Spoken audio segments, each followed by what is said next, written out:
ओम शांति। 5 नवंबर 1970 बाबा के अव्यक्त मधुर महावाक्य। मुरली का टाइटल है डिले इज़ डेंजर। बाबा कहे, हर एक अपने लाइट और माइट को देख परख सकते हैं। अपने आप को परखने की शक्ति अपने में अनुभव करते हो। अपने को अब तक पुरुषार्थी मूर्त समझते हो, वह साक्षात और साक्षात्कार मूर्त भी समझते व अनुभव करते हो। वह समझते हो कि यह अंतिम स्टेज है।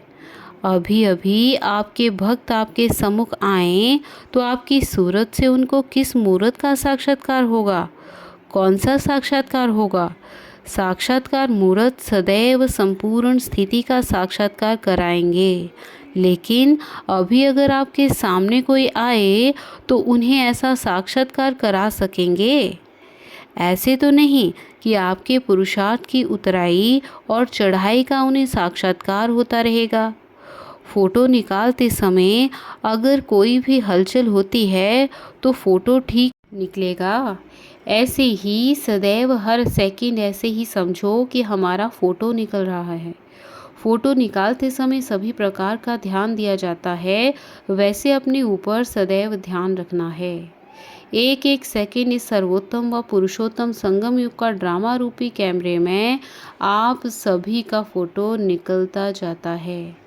जो यही चित्र फिर चरित्र के रूप में गायन होता आएगा और अभी के भिन्न भिन्न स्टेज के चित्र भिन्न भिन्न रूप में पूजे जाएंगे। हर समय यह स्मृति रखो कि अपना चित्र ड्रामा रूपी कैमरे के सामने निकाल रहा हूँ। अब के एक एक चित्र एक एक चरित्र गायन और पूजन योग्य बनने वाले हैं। जैसे यहाँ भी जब आप लोग कोई ड्रामा स्टेज पर करते हो और साक्षात्कार करते हो तो कितना ध्यान रखते हो। ऐसे ही समझो बेहद की स्टेज के बीच पार्ट बजा रही हूँ व बजा रहा हूँ।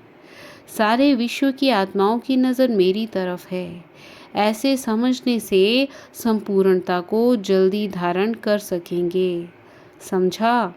एक स्लोगन सदा याद रखो जिससे सहज ही जल्दी संपूर्ण बन सको। वह कौन सा स्लोगन याद रखेंगे? जाना है और आना है। बाबा कहे, यह तो ठीक है, लेकिन जाना कैसे है? संपूर्ण होके जाना है व ऐसे ही। इसके लिए क्या याद रखना है? Delay is danger. अगर कोई भी बात में देरी की तो राजभाग के अधिकार में भी इतनी देरी पड़ जाएगी। इसलिए यह सदैव याद रखो कि वर्तमान समय के प्रमाण एक सेकंड भी डिले नहीं करनी है। आजकल कंप्लीट अर्थात संपूर्ण कर्मातीत बनने के लिए पुरुषार्थ करते करते मुख्य एक कंप्लेंट समय प्रति समय सभी की निकलती है। चाहते हैं कंप्लीट होना, लेकिन वह कंप्लीट होने नहीं देती। और वह कौन सी कंप्लेंट है? व्यर्थ संकल्पों की। कंप्लीट बनने में व्यर्थ संकल्पों के तूफान विघ्न डालते हैं। यह मेजॉरिटी की कंप्लेंट है।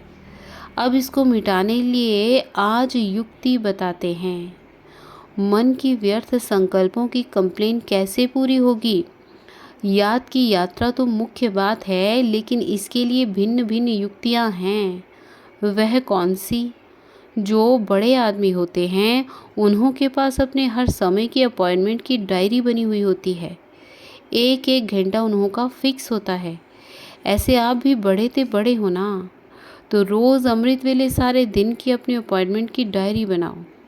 अगर अपने मन को हर समय अपॉइंटमेंट में बिजी रखेंगे तो बीच में व्यर्थ संकल्प समय नहीं ले सकेंगे। अपॉइंटमेंट से फ्री रहते हो तब व्यर्थ संकल्प समय ले लेते हैं। तो समय की बुकिंग करने का तरीका सीखो। अपने आप के अपॉइंटमेंट खुद ही बनाओ कि आज सारे दिन में क्या क्या करना है, फिर समय सफल हो जाएगा। मन को किस में अपॉइंट करना है, इसके लिए 4 बातें बताई हैं: मिलन, वर्णन, मगन और लगन।